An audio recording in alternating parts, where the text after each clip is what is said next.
in the spirit of sharing, not in the spirit of getting people to condemn people for being unbiblical and all that. So this is just one view of the Sabbath, and it's called the Sabbath as fulfilled in Christ. Now, I don't know if that's a significant topic for you guys, but I'll just dive on.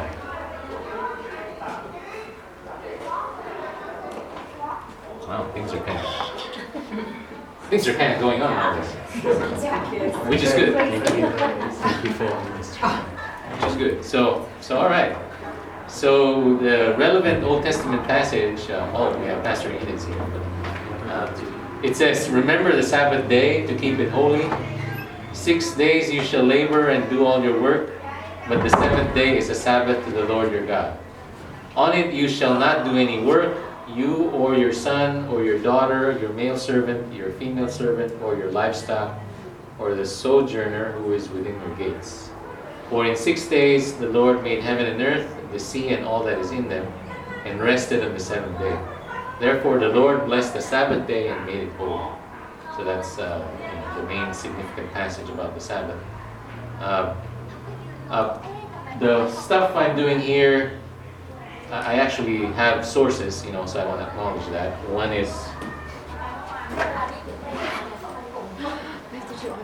is from this book, from D.A. Carson, From Sabbath to the Lord's Day. And I have another book called Perspectives on the Sabbath, 4 views on the Sabbath. So this is just one of the views that I'm going to present today.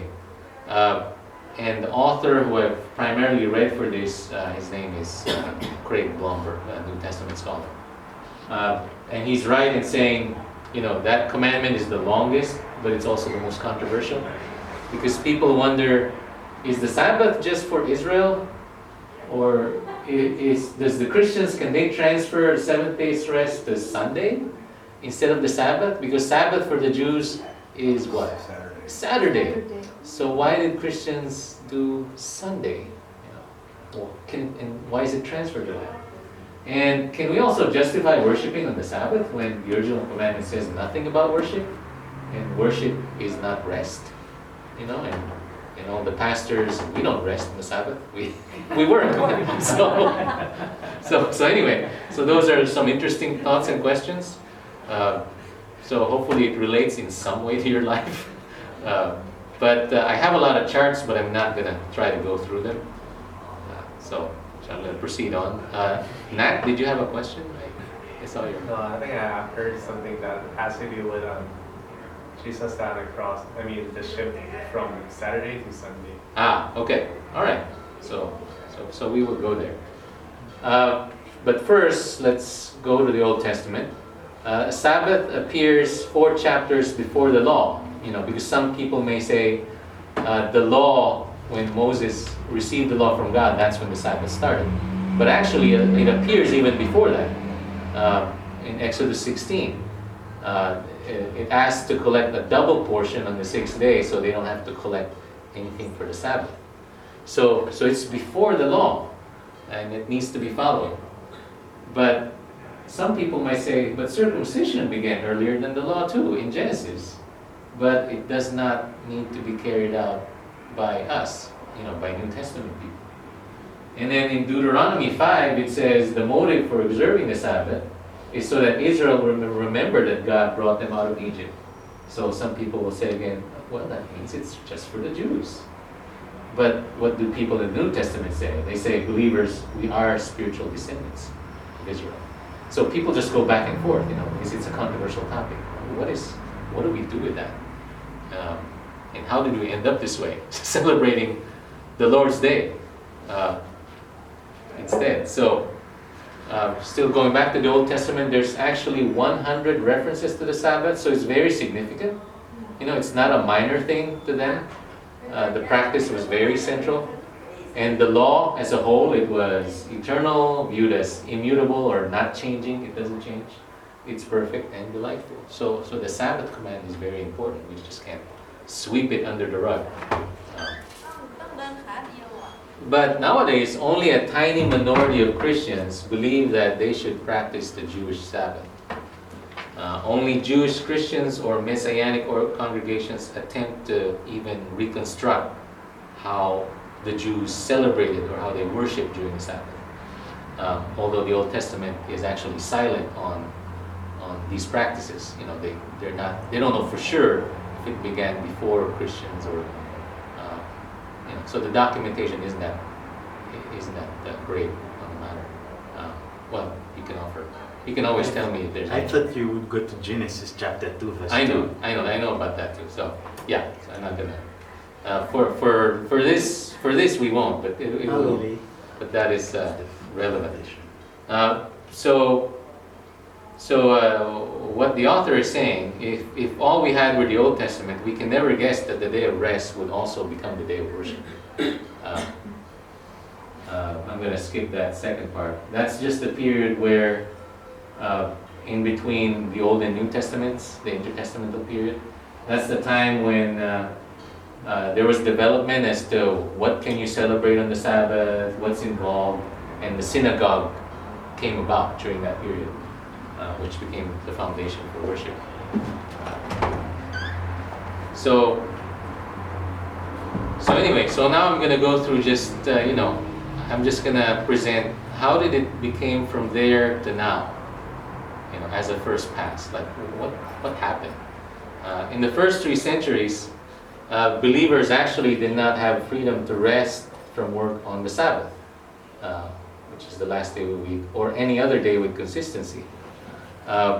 Jewish Christians preserved the practice of the Jews because back then the Romans respected the Jewish faith, so they allowed Jews to rest. But during the mid-2nd century, the Jews were only a minority, so most of the Christians were Gentiles. And the Greeks and the Romans, who were a lot of the Christians, took off work several days every month based on an annual calendar of festivals. There was no single day that was a regular holiday for Gentiles. So if you're a Christian, you're a Gentile, you don't really have a particular day that you rest. They work. They do things back then. The New Testament, somehow, during the 1st century, the Christians transferred the day of worship from Saturday, which is the Jewish Sabbath, to Sunday, which is the day of Jesus' resurrection. And I have a few passages that kind of go through a little bit of how that happened, at least for the New Testament.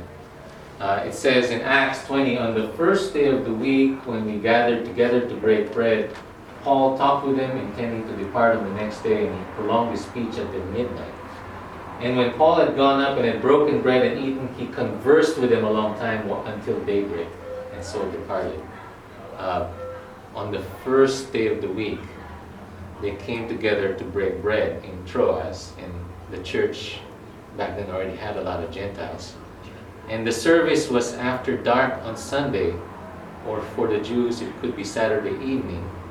Breaking bread is an evening meal which is shared by the believers. So the passage went on and said that Paul kept talking till midnight until daylight. So partly what you can see here is Gentiles and Jews met either Saturday night or Sunday morning or Sunday evening, and they fellowship for a long time. It's like we'll start here in the morning and we're going to hang out until sometime this evening or the next day, which is true in some churches in Thailand, like Watana Church, from what I heard you guys. So, so that's one reference about, on the first day, which is not Saturday, it's Sunday. Second reference in 1 Corinthians. Now concerning the collection of the saints, as I directed the church of Galatia, you're also to do. On the first day of every week, each of you is to put something aside and store it up, as he may prosper, so that there will be no collecting when I come. This is Paul making his collections for the poor in Jerusalem. And he's saying to make sure on the first day that collections have happened. And most likely this is the oldest reference to a regular offering in a weekly Christian worship service. I mean, that's the main theory there, because this letter addresses not just an individual, but an entire church. So he's saying, on the first day of every week, you make the collection. And the third reference, my only other reference, is on Revelations. That is John kind of seeing all these visions, and he's saying, I was in the Spirit on the Lord's day. Again, it's the first day. And I heard behind me a loud voice like a trumpet. So a given day of the week is now getting known as the Lord's Day. And the early church fathers, the early Christians, picked that up and identified this as Sunday, as Christian worship. Any thoughts or questions? You probably have other information. It's interesting how Jews, they say Monday, Tuesday, Wednesday, Thursday, Friday, Saturday.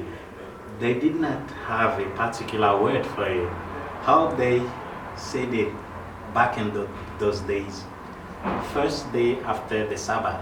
And that's what you will have in the Greek. Second day after the Sabbath. So it's, did you see? And Sabbath comes each time they are saying one word for the day. And that means it's pivotal. oh yeah, it's very significant. It's very serious. 5 days after the Sabbath. Thursday. Yeah, so thank you. You're welcome. But this is, I'm offering some of Craig Blomberg's opinion. He's saying, but worshiping and resting are two different activities. It's natural for Jewish Sabbath to be Saturday and have the day of worship, because God's commandments from Sinai already designated it as the day on which Israelites should rest from their work. But unfortunately, when the Gentiles, when Gentiles became Christians,